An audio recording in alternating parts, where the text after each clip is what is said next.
నగా నట్రా పెట్టుకుని కాస్త అందంగా తయారవమ్మా. ఎన్నాళ్ల తర్వాత వస్తున్నాడు నా కొడుకు నిన్ను చూడ్డానికి. అవును మరి, నా కూతురికి అష్టైశ్వర్యాలు దిగేసిపోయాడు నీ కొడుకు. పారిపోయి నీ కొడుకుని బాగానే వెనకేసుకొస్తున్నావు నువ్వు.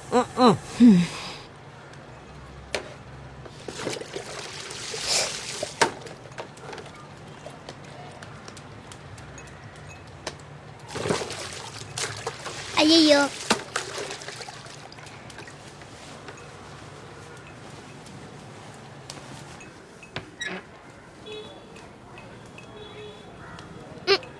ఏంటిడు ఏం చేస్తున్నాడు? పారిపోయిన తండ్రి కోసమే ఇంత చేస్తున్నాడంటే ఇంకా పేరు ప్రఖ్యాతలు సంపాదించిన తండ్రి కోసమైతే ఇంకెంత చేసేవాడు. నిన్న కూడా పడుకోకుండా తెల్లార్లు చాలా చేసావు. ఏం వచ్చాడా? నాకు నమ్మకం లేదమ్మా.